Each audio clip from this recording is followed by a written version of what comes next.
मृत्यु में जागे हुए रहने के लिए सबसे पहली तैयारी दुख में जागे रहने की करनी पड़ती है। साधारणतः जो दुख में ही मूर्छित हो जाता है उसके मृत्यु में जागे रहने की संभावना नहीं है। और दुख में मूर्छित होने का क्या अर्थ है ये समझ लेना चाहिए, तो दुख में जागे रहने का अर्थ भी समझ में आ जाएगा। जब भी हम दुख में होते हैं तो मूर्छित होने का अर्थ होता है दुख के साथ आइडेंटिफिकेशन, दुख के साथ तादात्म्य। जब आपका सिर दुखता है तो ऐसा नहीं लगता कि सिर कहीं दुख रहा है और आप जान रहे हैं, ऐसा लगता है कि मैं ही दुख रहा हूं। जब आप पर बुखार होता है और शरीर उत्तप्त होता है तब ऐसा नहीं लगता कि कहीं दूर शरीर गर्म हो गया है, ऐसा लगने लगता है कि मैं ही गर्म हो गया। यह है आइडेंटिफिकेशन, यह है तादात्म्य। जब पैर में चोट लगती है और घाव हो जाता है तो पैर में चोट लगी है और घाव हो गया ऐसा नहीं मालूम पड़ता, मुझे चोट लगी है और घाव हो गया ऐसा मालूम पड़ता है। असल में शरीर के साथ हमारा कोई फासला नहीं, कोई डिस्टेंस नहीं। शरीर के साथ हम एक ही होकर जीते हैं। जब भूख लगती है तो हम ऐसा नहीं कहते कि शरीर को भूख लगी है और मुझे पता चल रहा है, हम ऐसा ही कहते हैं कि मुझे भूख लगी। सच्चाई ये नहीं, सच्चाई ये है कि शरीर को भूख लगी है और मुझे पता चल रहा है। मैं तो बोध का बिंदु हूं, मुझे तो निरंतर पता चल रहा है। पैर में कांटा गड़ा है तो मुझे पता चल रहा है, सिर में दर्द है तो मुझे पता चल रहा है, पेट में भूख है तो मुझे पता चल रहा है। मैं तो चेतना हूं जिससे पता चल रहा है। मैं भोगता नहीं हूं, सिर्फ ज्ञाता हूं। ये तो सत्य है, लेकिन हमारी जो मनस्थिति है वो ज्ञाता की नहीं, भोक्ता की है। जब ज्ञाता भोक्ता बन जाता है, जब वो जानता नहीं बल्कि क्रिया के साथ एक हो जाता है, जब वो दूर साक्षी नहीं रहता, भागीदार बन जाता है, तब आइडेंटिफिकेशन हो जाता है, तब वो एक हो जाता है।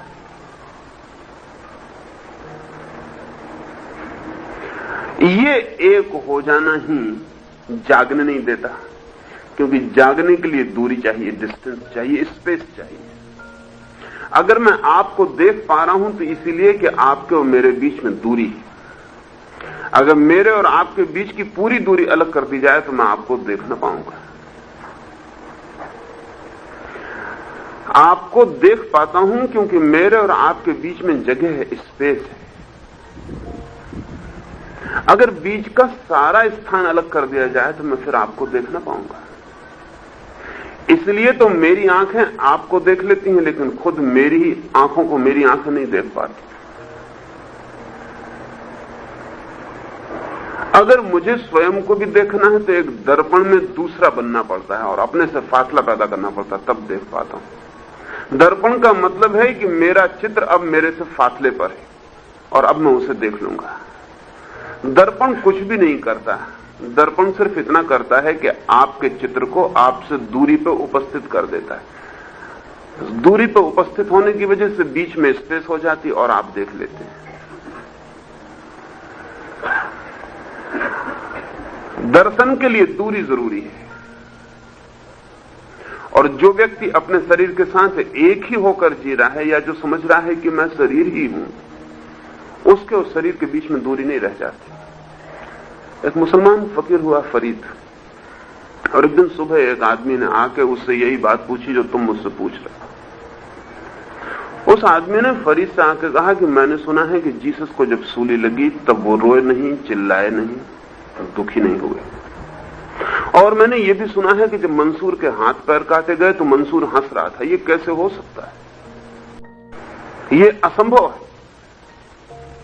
फरीद कुछ भी नहीं बोला, हंसता रहा और पास में पड़े हुए एक नारियल को जो भक्त उसके पास चढ़ा जाते थे उसने उस आदमी को दिया और कहा कि तू जरा इस नारियल को ले जा, ये कच्चा नारियल है, तू इसे तोड़ के ले आ और ध्यान रखना गिरी न टूट पाए, ऊपर की खोल अलग कर देना, गिरी को साबित ले आना। उस आदमी ने कहा यह ना हो सकेगा, क्योंकि कच्चा है नारियल, गिरी और उसकी खोल के बीच फासला नहीं, मैं उसकी खोल को तोड़ूंगा, भीतर की गिरी टूट जाएगी। फरीद ने कहा फिर इसको छोड़ दे, ये दूसरा नारियल है, इसको ले जाइए, सूखा नारियल है, इसकी गिरी में और इसकी खोल में फासला है, क्या तू वायदा करता है कि इसकी खोल को तोड़ लाएगा, गिरी को साबित बचा लेगा? उस आदमी ने कहा यह कौन सी कठिन बात है, मैं खोल को तोड़े लाता हूं, गिरी साबित बच जाएगी। फरीद ने पूछा लेकिन बात क्या है, इसकी गिरी क्यों बच जाएगी साबित? उसने कहा नारियल सूखा हुआ है, गिरी और खोल के बीच फासला है। फरीद ने कहा तोड़ने की फिक्र मत कर, इस नारियल को भी यहीं रख दे। तुझे अपना जवाब मिल गया कि नहीं मिल गया? उस आदमी ने कहा मैं कुछ पूछ रहा था और आप कहां नारियल की बातों में मुझे उलझाते। मैं पूछता हूं जीसस को जब सूली लगी तो जीसस चिल्लाए क्यों नहीं, रोए क्यों नहीं? और जब मंसूर के हाथ पैर काटे गए तो मंसूर तड़फा क्यों नहीं, हंसा क्यों, मुस्कुराया क्यों? फरीद ने कहा कि वे सूखे नारियल थे और हम गीले नारियल, इससे ज्यादा और कोई कारण नहीं है। और जीसस को जब सूली दी जा रही थी तो जीसस को नहीं दी जा रही थी, जीसस देख रहे थे कि शरीर को सूली दी जा रही है और देखने में वो इतने ही फासले पर थे जितना जीसस के बाहर खड़े हुए लोग फासले पर थे। जैसा बाहर खड़ा हुआ कोई आदमी नहीं चिल्लाया, कोई आदमी नहीं रोया कि मुझे मत मारो, क्यों? क्योंकि जीसस के शरीर से उन देखने वालों का फासला था। जीसस का भी अपने भीतर जो देखने वाला तत्व है उसका और जीसस के शरीर का फासला था, इसलिए जीसस भी नहीं चिल्लाया। मंसूर के हाथ पैर काटे गए और मंसूर हंसता रहा। और जब किसी ने पूछा कि तुम हंस क्यों रहे हो, तुम्हारे हाथ पैर काटे जा रहे हैं, तो मंसूर ने कहा कि अगर मुझे काटा जाता तो मैं रोता, लेकिन मुझे नहीं काटा जा रहा, और जिसे तुम काट रहे हो ना समझो वो मैं नहीं हूं। और मैं तुम पे इसलिए हंस रहा हूं कि जब तुम मेरे शरीर को मंसूर समझ के काट रहे हो तो तुम दुखी ही मरोगे, क्योंकि तुम अपने शरीर को भी स्वयं ही समझते रहोगे कि तुम वही हो। तुम मेरे साथ जो कर रहे हो वो तुम्हारी अपने साथ की गई गलती की ही पुनरुक्ति। अगर तुम्हें पता चल गया होता कि तुम शरीर से अलग हो तो शायद तुम मेरे शरीर को काटने की कोशिश न करते, क्योंकि तुम जानते कि मैं तो कुछ और हूं, शरीर कुछ और है, और शरीर को काटने से मंसूर नहीं कटता है। तो सबसे बड़ी तैयारी मृत्यु में जागे हुए प्रवेश करने की, दुख में जागे हुए प्रवेश करना, क्योंकि मृत्यु तो बार बार नहीं आती, रोज नहीं आती। मृत्यु तो एक बार आएगी, आप तैयार होंगे तो तैयार होंगे, नहीं तैयार होंगे तो नहीं तैयार होंगे। मृत्यु का कोई रिहर्सल नहीं हो सकता, उसकी कोई पूर्व अभिनय की तैयारी नहीं हो सकती। लेकिन दुख रोज आता है, पीड़ा रोज आती है। पीड़ा और दुख में हम तैयारी कर सकते हैं, और ध्यान रहे अगर पीड़ा और दुख में तैयारी हो गई तो मृत्यु में वो तैयारी काम आ जाएगी। इसलिए दुख को सदा ही साधक ने स्वागत से स्वीकार किया है, उसका और कोई कारण नहीं।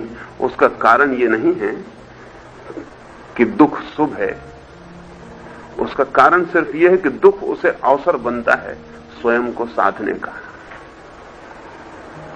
इसलिए साधक ने सदा ही दुख को लिए भी परमात्मा को धन्यवाद दिया है, क्योंकि दुख के क्षणों में वो अपने शरीर से दूर होने के लिए एक अवसर पाता है, एक मौका पाता है। और ध्यान रहे, सुख के क्षण में ये साधना जरा मुश्किल है, दुख के क्षण में जरा आसान है। क्योंकि सुख के क्षण में तो हमारा मन ही नहीं करता कि शरीर से जरा भी दूर हो जाए। शरीर तो सुख के क्षण में बहुत प्यारा मालूम पड़ता है।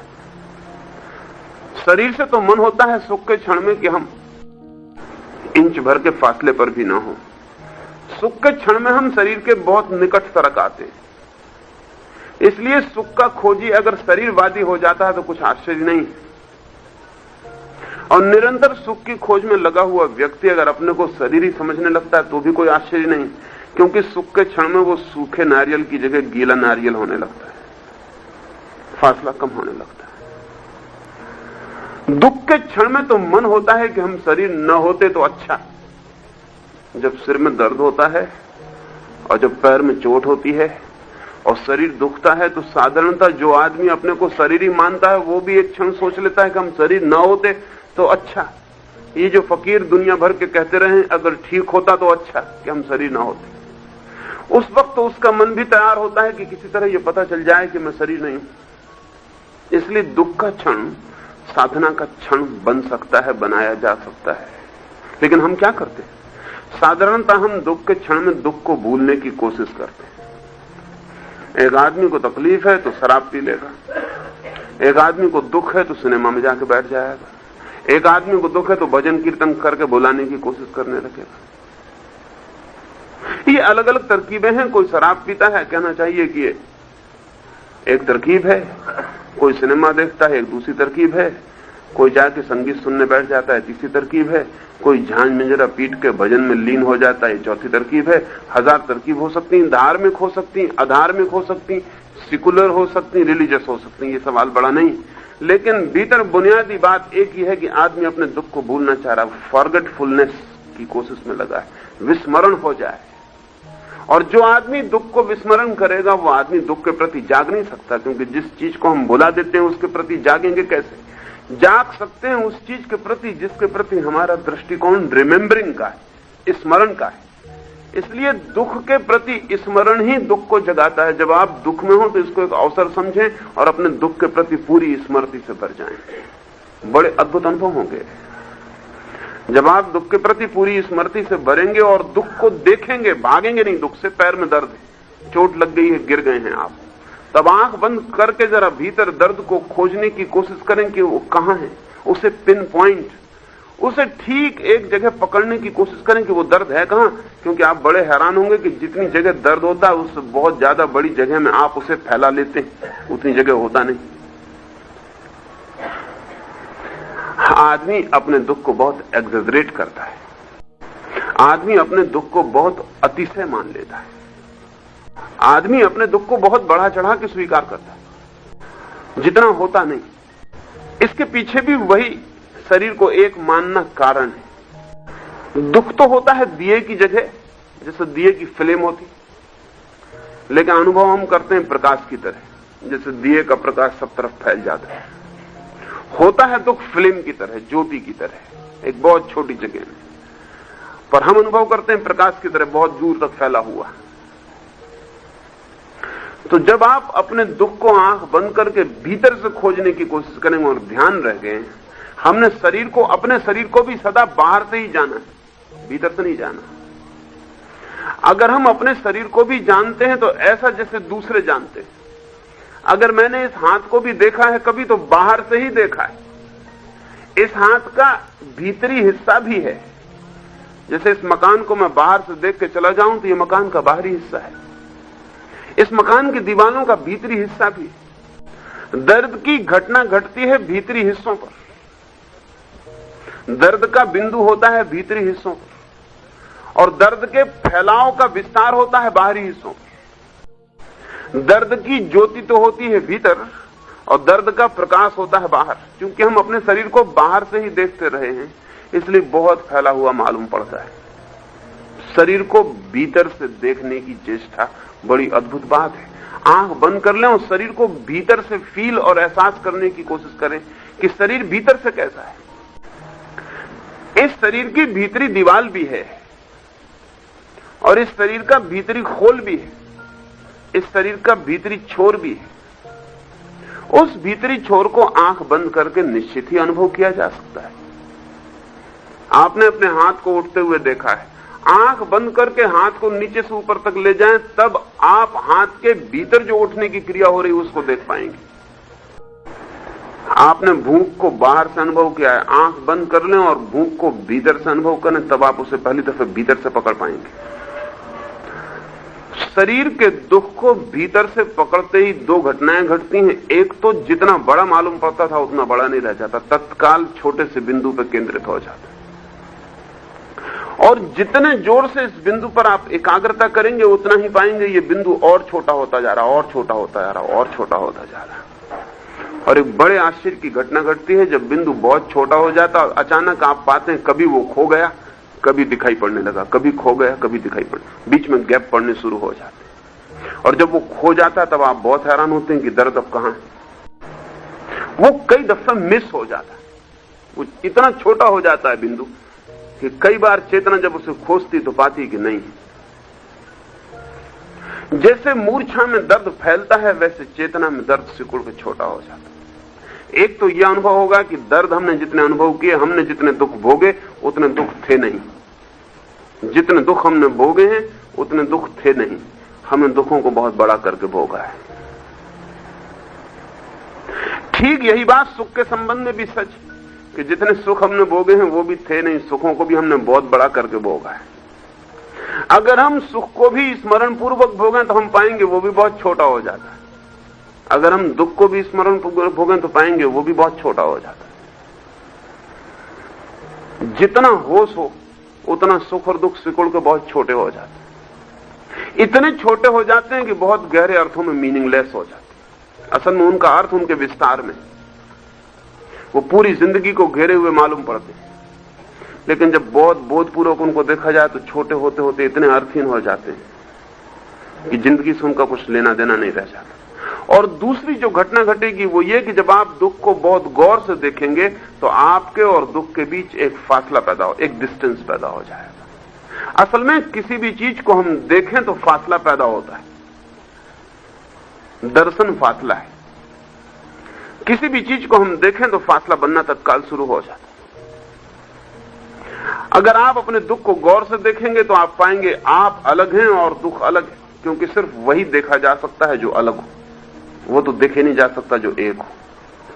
तो जो आदमी अपने दुख के प्रति सचेतन बोध से भरता है, एक कॉन्शियसनेस से भरता है, रिमेम्बरिंग से भरता है, वो अनुभव करता है कि दुख कहीं और, मैं कहीं और जिस दिन ये पता चलता है कि दुख कहीं और मैं कहीं और, मैं जान रहा हूं और दुख कहीं और घटित हो रहा है, वैसे ही दुख की मूर्छा टूट जाती है। और जैसे ही ये पता चलता है कि शरीर के दुख कहीं और घटित होते हैं, सुख भी कहीं और घटित होते हैं, हम सिर्फ जानने वाले हैं, वैसे ही शरीर के प्रति हमारा जो तादात्म्य, जो आइडेंटिटी है वो टूट जाती है। तब हम जानते हैं कि मैं शरीर नहीं हूं। ये पहली तैयारी है। अगर ये तैयारी पूरी हो गई तो मृत्यु में जागे हुए प्रवेश करना आसान है। आसान क्या, हो ही जाएगा, क्योंकि मृत्यु का डर नहीं है हमारे मन में। आखिर डरने के लिए भी मृत्यु को जानना तो जरूरी है। जिसे हम जानते नहीं उससे डरेंगे कैसे? मृत्यु का भय नहीं है हमारे मन में। हमारे मन में मृत्यु एक बहुत बड़ी बीमारी की तरह बैठी हुई है। हमारे ख्याल में छोटी छोटी बीमारियां जब इतनी तकलीफ दे जाती हैं, पैर दुखता है इतनी तकलीफ होती है, सिर दुखता है इतनी तकलीफ होती है, जब पूरा ही शरीर दुखेगा और टूटेगा तो कितनी तकलीफ होगी। मृत्यु का जो डर है हमारे मन में वो बीमारियों का जोड़ है, जबकि मृत्यु कोई बीमारी नहीं है। मृत्यु का बीमारी से कोई लेना देना नहीं है, मृत्यु का बीमारी से कोई संबंध नहीं है। ये दूसरी बात है कि बीमारियां उसके पहले गुजरती हों लेकिन कोई कार्य कारण नहीं। ये दूसरी बात है कि बीमारी के बाद एक आदमी मर जाता हो, लेकिन बीमारी से कोई मरता है, इस गलती में पड़ने की कोई जरूरत नहीं। सच्चाई शायद उल्टी है, क्योंकि कोई आदमी मरने के करीब पहुंच जाता है इसलिए बीमारी को पकड़ लेता है। बीमारी से कोई नहीं मरता, मरने की वजह से बीमारियां पकड़ना शुरू कर देता है। मरना करीब आ रहा है तो वो कमजोर हो जाता है, मौत करीब आ रही तो उसकी बीमारी को पकड़ने की रिसेप्टिविटी बढ़ जाती है, ग्राहक हो जाता है, वो बीमारियों को खोजने लगता है। यही आदमी अगर जिंदगी के करीब होता तो यही बीमारी इसको प्रभावित न कर पाती, हो सकता था इसको पकड़ भी ना पाती। क्या आपको पता है कि आपके मन के क्षण होते हैं जब आप बीमारियों के लिए ज्यादा ग्रहणशील होते, और ऐसे क्षण होते हैं जब आप ग्रहणशील नहीं होते। उदास निराशा में आदमी बीमारी के प्रति ग्रहणशील हो जाता है, आशा से भरा हुआ आदमी बीमारी के प्रति अग्रहणशील हो जाता। बीमारी भी आपके बिना स्वीकार किए एकदम प्रवेश नहीं कर पाती, आपकी आंतरिक स्वीकृति चाहिए। इसलिए जिनके चित्त सुसाइडल हैं जिनके चित्त आत्मघाती हैं, उनको कितनी ही औषधियां दी जाएं, उनको स्वस्थ नहीं किया जा सकता, क्योंकि औषधियों का उनका चित्त ग्रहण नहीं करता और बीमारियों का उनका चित्त खोज करता है, निमंत्रण दे आता है बीमारियों की आओ, और औषधियों के लिए बहुत सख्त दरवाजे बंद कर लेता है। नहीं, बीमारी के कारण कोई भी कभी नहीं मरता है, मरने के कारण बीमारी के प्रति ग्रहणशील हो जाता है। इसलिए बीमारी पहले घटती है और मौत पीछे आती है, तो हमने सोच रखा है कि जो पहले घटता है वो होता है कॉज और जो पीछे आता है वो होता है इफेक्ट। इसलिए गलती हो रही है। कॉज बीमारी नहीं है, कॉज मौत ही है, कारण मौत ही है, और बीमारी तो सिर्फ इफेक्ट है। मृत्यु का डर हमारे मन में बीमारी का डर है। हम सारी बीमारियों को जोड़ के मृत्यु के डर को निर्मित करते हैं। एक दूसरा, हमने जितने लोगों को मरते देखा है उन सबको हमने मरते नहीं देखा, हमने सिर्फ बीमार होते देखा। मरते तो हम किसी को देख भी कैसे सकते? मरने की घटना तो अत्यंत आंतरिक है, उसमें कोई भी गवाह नहीं हो सकता। अगर आप कभी गवाही दें कि मैंने फला आदमी को मरते देखा, थोड़ा सोच के देना, क्योंकि मरते देखना बहुत मुश्किल मामला है। आज तक पृथ्वी पर हुआ नहीं, किसी ने किसी को मरते देखा नहीं। इतना ही देखा है कि आदमी बीमार हुआ बीमार हुआ बीमार हुआ और पता चला कि अब जीता नहीं है, बाकी मरता हुआ किसी ने नहीं देखा। वो कब मर गया, किस क्षण में मर गया, और मरने की प्रक्रिया में क्या हुआ, हमें कुछ पता नहीं। हमने सिर्फ जीवन से छूटते देखा है। हमने एक नाव को दूसरे तट से लगते नहीं देखा, सिर्फ एक तट से छूटते देखा है। हमने जीवन के तट से एक चेतना को हटते देखा है, और एक सीमा के बाद वो चेतना हमें दिखाई नहीं पड़ती, और जो शरीर हमें रह जाता है हमारे हाथ में, वो वैसे नहीं रह जाता जैसा कल तक जीवित था। तो हम सोचते हैं मर गया। मरना एक अनुमान है, इन्फ्रेंस है, वो एक घटना नहीं है जो प्रत्यक्ष हुई हो। अब ये जो हमने सबको बीमारी देखी, मरते समय एक आदमी की पीड़ा देखी, उसके हाथ पैर का सिकुड़ना देखा है, उसकी आंखों का चढ़ना देखा है, उसके चेहरे का विकृत होना देखा है, उसके शरीर की तड़फन देखी है, उसके ओंठों का बंद हो जाना देखा है, उसके दांतों का बिछ जाना देखा है कि शायद वो कुछ कहना चाहता था नहीं कह पाता, वो सब हमने देखा है। उस सब का जोड़ है हमारे पास, वो हमारे कलेक्टिव माइंड का हिस्सा हो गया। हजारों लाखों वर्ष हमने मरता हुआ जो कुछ होता है वो सब इकट्ठा कर लिया है। उसी से हम भयभीत हैं। हम भी भयभीत हैं कि जब मैं मरूंगा तो यही सब मुसीबत होगी। और इसलिए आदमी ने बड़ी होशियारी की तरकीबें निकाली हैं। उसने मृत्यु के तथ्य को जीवन के विचार के बाहर कर दिया है। मरगट हम गांव के बाहर इसलिए बनाते हैं कि उसके हमें बार बार याद ना आए, अन्यथा होना चाहिए गांव के बीच में ही, क्योंकि जीवन में जितनी सर्टेनिटी मौत की उतनी और किसी चीज की है नहीं। बाकी सब चीजें अनिश्चित है, हो भी सकती हैं ना भी हो। एक ही चीज निश्चित है जिसके बाबत भरोसा किया जा सकता है, वो है मौत, जो सबसे ज्यादा सर्टेन है, जिस पे डाउट नहीं खड़ा। ईश्वर पे संदेह किया जा सकता है, आत्मा पे संदेह किया जा सकता है, जीवन पे संदेह किया जा सकता है, लेकिन मृत्यु पे संदेह करने का कोई उपाय नहीं। वो है जो एकदम सुनिश्चित है, उसे हमने गांव के बाहर किया हुआ है। अगर रास्ते से कोई अर्थी निकलती हो तो मां अपने बेटों को भीतर बुला लेती, बच्चों को भीतर आ जाओ, कोई मर गया। जब कोई मर गया हो तो सबको बाहर ले आना चाहिए, क्योंकि जीवन का एक बड़े से बड़ा तथ्य बाहर से गुजर रहा है, ये सबकी जिंदगी से गुजरेगा, इसे झुटलाने की कोई जरूरत नहीं। लेकिन हम इतने भयभीत हैं मौत से कि वो बात ही नहीं उठनी चाहिए। मैंने सुना है एक सन्यासी के पास एक बूढ़ी औरत मिलने आई, और वो स्त्री उनसे बात करने लगी और कहने लगी, आत्मा तो निश्चित ही अमर है।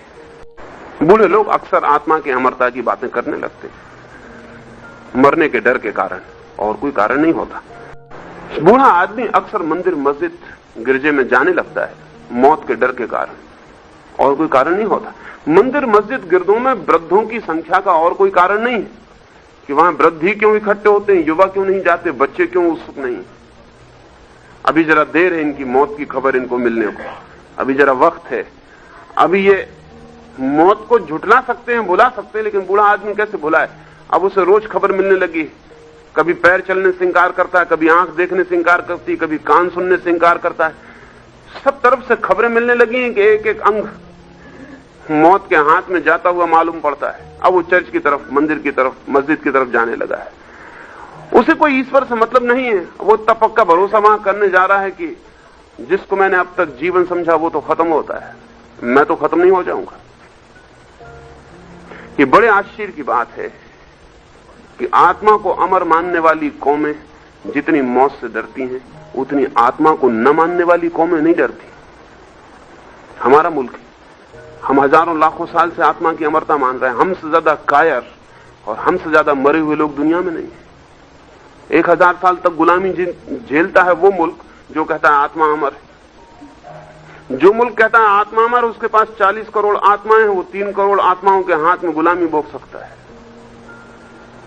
जबकि आत्मा अमर है, जो मर ही नहीं सकती, उसको क्या गुलामी का डर है और क्या उसको लड़ने का भय, उसे फांसी की क्या घबराहट, उसे बंदूकें तोपें क्या डरा सकती हैं? नहीं। लेकिन बात कुछ और है। ये आत्मा की अमरता को मानना, आत्मा की अमरता को जानना नहीं है। ये मानना तो भय को ही मिटाने का, झुटलाने की तरकीब है। जैसे कब्र बनाई गांव के बाहर, ऐसी आत्मा की अमरता के सिद्धांत को रोज सुबह पोथी खोल के पढ़ लेते हैं ताकि पक्का भरोसा रहे कि मरना नहीं है, ताकि मन में आशा बनी रहे कि नहीं जिएंगे। कोई फिक्र नहीं, शरीर मर जाएगा फिर भी हम तो जिएंगे। और आप कौन हैं जो शरीर के अलावा हैं उसका कोई भी पता नहीं, और कहते हैं कि मैं तो जीऊंगा, शरीर चाहे मर जाए। और शरीर के अलावा आपको पता ही नहीं कि आप कौन हैं। कौन जिएगा? शरीर के अलावा अगर सोचेंगे कि मैं कौन हूं तो पता चलेगा कुछ भी पता नहीं चलता, शरीर ही हूं। उस बूढ़ी औरत ने उस सन्यासी के पास आकर कहा कि मैं तो आत्मा को अमर मानती हूं, आत्मा निश्चित ही अमर है, आप क्या कहते हैं? उस सन्यासी ने आत्मा की अमरता की बात तो न की, उसने उस बूढ़ी की तरफ देखा, कहा तेरा जरा हाथ देखे। उसका हाथ अपने हाथ में लिया और कहा कि मरने के बाबत क्या ख्याल है, ज्यादा देर नहीं है। उसने कहा कैसी अपशगुन बातें करते, ऐसी बातें मत करिए, ऐसी बातें कहीं की जाती, और सन्यासी होकर, इतने भले आदमी होकर ऐसी अपशगुन की बातें करते। उस सन्यासी ने कहा जब आत्मा अमर है तो मरना अपशगुन कैसे हो सकता है? अपशगुन तभी तक हो सकता है मरना जब तक आत्मा अमर ना हो। लेकिन उस स्त्री ने कहा कि छोड़िए और दूसरी बातें करिए, परमात्मा की बातें करिए, मोक्ष की बातें करिए, मैं आपके पास ये बातें सुनने नहीं आई हूं। असल में सन्यासी के पास कोई सुनने ही उन बातों को जाता है जो उसके भय, जो उसके फियर, उनको किसी तरह का सहारा मिल जाए, उसके भयों को किसी तरह के आधार मिल जाएं। कोई उसे बता दे कि नहीं तुम मरोगे नहीं हो, कोई उसे बता दे कि तुम पापी नहीं हो, आत्मा तो नित्य शुद्ध बुद्ध है, चोरी हो कोई चोर नहीं है, ब्लैक मार्केट करते हो कोई ब्लैक मार्केट नहीं है, क्योंकि आत्मा कहीं ब्लैक मार्केट कर सकती है। इसलिए सब ब्लैक मार्केट करने वाले उन सन्यासियों के आसपास इकट्ठे हो जाएंगे जो कहेंगे आत्मा शुद्ध बुद्ध है, निरंतर से शुद्ध है, वो कभी अशुद्ध होती ही नहीं।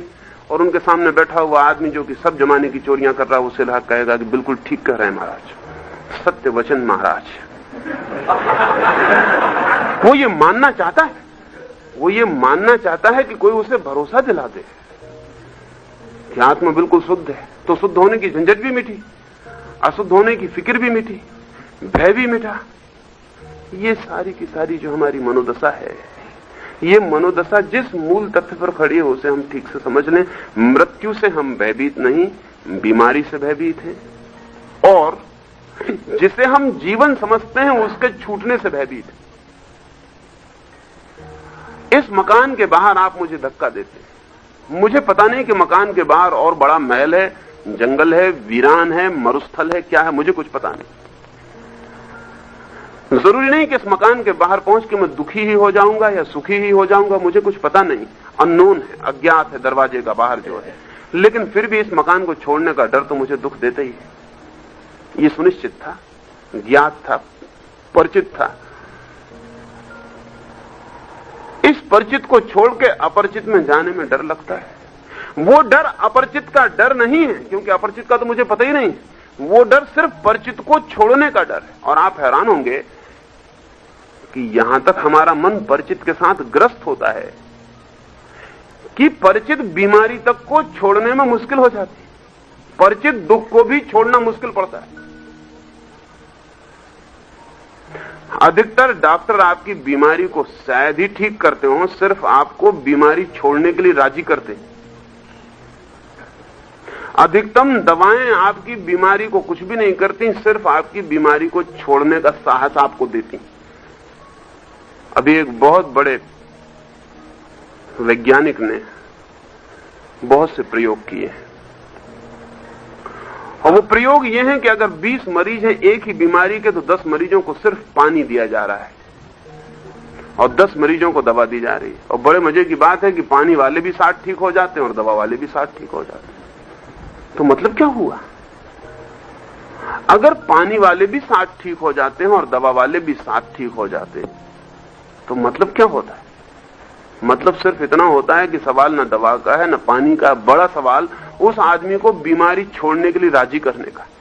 अगर पानी राजी कर लेता तो उससे भी ठीक हो जाता, अगर होम्योपैथी की शक्कर की गोली ठीक कर लेती तो उससे भी ठीक हो जाता, अगर ताबीज ठीक कर देता उससे भी हो जाता, अगर फकीर की राख पर भरोसा आ जाए उससे भी ठीक हो जाता, गंगा माई का पानी भी ठीक कर देता है, सब चीजें ठीक करती। अरस्तु जैसे बहुत बुद्धिमान आदमी ने भी ऐसी दवाइयां सुझाई हैं कि आज हंसी आती है। अरस्तु तो कहना चाहिए तर्कशास्त्र का पिता था, उसने न मालूम कैसी कैसी दवाइयां सुझाई हैं, लेकिन अरस्तु सुझा नहीं सकता अगर वो काम ना करती रही हो। वो काम करती थी, वो काम करती थी। उसने लिखा है कि किसी स्त्री को अगर बच्चे पैदा होते वक्त दर्द हो रहा है तो उसके पेट पे घोड़े की लीद बांध दो, वो बिल्कुल दर्द ठीक हो जाए। अरस्तु जैसा होशियार आदमी, बुद्धिमान आदमी, पेट पे घोड़े की लीद बांधने से किसी स्त्री के पेट का दर्द ठीक हो सकता, लेकिन दर्द ठीक होता रहा। दर्द इसलिए ठीक होता रहा कि स्त्री के पेट में असल में दर्द होते नहीं, सिर्फ स्त्री ही पैदा करती, बच्चे पैदा करते वक्त। जितना स्त्री अपने बच्चे पैदा होने से भयभीत होती उतना दर्द होता जाता, और जितना भयभीत होती कि दर्द होगा उतना वो अपने पूरे के पूरे यंत्र को सिकोड़ती। बच्चा उसके यंत्र के बाहर जा रहा है, शरीर के बाहर, और वो अपने यंत्र को सिकोड़ रही, दोनों के बीच कॉन्फ्लिक्ट पैदा हो जाती, कॉन्फ्लिक्ट दर्द ले आती। इसलिए अधिकतर बच्चों को रात में जन्म लेना पड़ता है, 70% बच्चों को, क्योंकि दिन में मां लेने नहीं देती जन्म, वो दिन में तो होश से संभाले रखती, वो रोकती, तो रात में लेना पड़ता, जब मां सोई होती, जब उसको पता नहीं होता, तब बच्चे जन्म। इसलिए 70% बच्चे बेचारे प्रकाश में पैदा नहीं हो पाते, अंधेरे में पैदा होना पड़ता है। अभी एक आदमी है लाजेन, वो स्त्रियों को सिखाता है कि तुम कोऑपरेट करो, जब तुम्हारा बच्चा हो रहा है तब तुम सहयोगी बन जाओ। और उसने हजारों स्त्रियों को बिना किसी दर्द के बच्चे पैदा करवा दिए। न लीद बांधता है, न इंजेक्शन लगाता है, न ताबीज बांधता है, न गुरु का प्रसाद लाता है, कुछ भी नहीं करता, सिर्फ स्त्री को राजी करता है कि कोऑपरेट करो, ये जो बच्चा पैदा हो रहा है इसको रोको मत, इसके साथ सहयोगी हो जाओ और पूरे मन से इसको जन्म देने की भावना से भर जाओ, बस काफी है, दर्द वर्द नहीं होगा। जंगली जातियों में सैकड़ों जातियां जिनकी स्त्रियों को कोई दर्द नहीं होता, खेत में काम करती रहेगी वो स्त्री, और बच्चा हो जाएगा, वो बच्चे को टोकरी में रख के वापस खेत में काम करने लगेगी।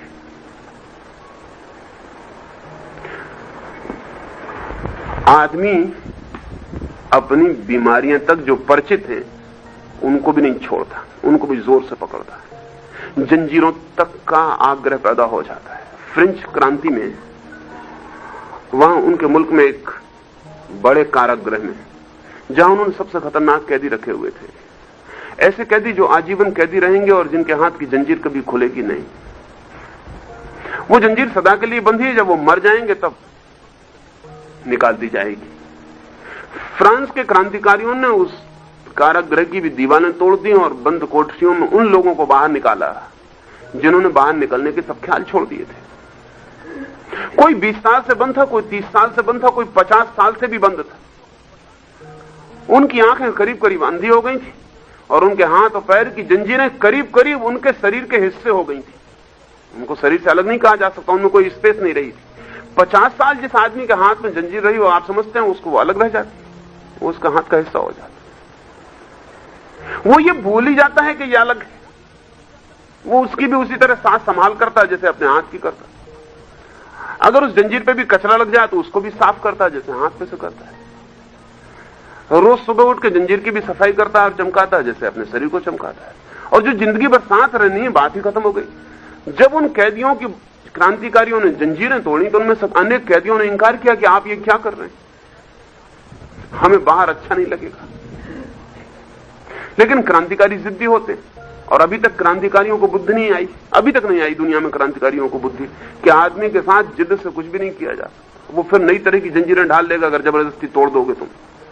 उन्होंने उनकी जंजीरें जबरदस्ती तोड़ दी और कैदियों को जेल खाने के बाहर कर दिया। ये इतनी आश्चर्य की घटना है कि सांझ होते होते आधे से अधिक कैदी वापस लौट आए और उन्होंने कहा कि बाहर हमें अच्छा नहीं लगता और बिना जंजीरों के तो हमें ऐसा लगता है जैसे हम नंगे घूम रहे। स्वभाव था, जिस स्त्री ने बहुत से सोने के गहने पहने उसके गहने उतार लो, उसको लगेगा वो नग्न घूम रही, शरीर में वजन ही नहीं,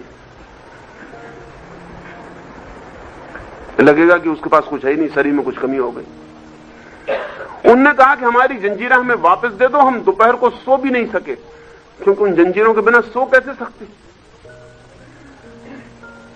नींद में उनकी आवाज भी उनके मन का हिस्सा हो गई, करवट लेते वक्त उनका बोझ भी उनके मन का हिस्सा हो गई। आदमी परिचित से ऐसा बंध जाता है कि जंजीर तक तोड़ने में मन दुखता है। तो हम परिचित जिसको हमने जीवन समझा है उसकी गिरफ्त में, उस गिरफ्त के कारण हम मौत से भयभीत, मौत का हमें कोई पता नहीं। और जागने के लिए पहला सूत्र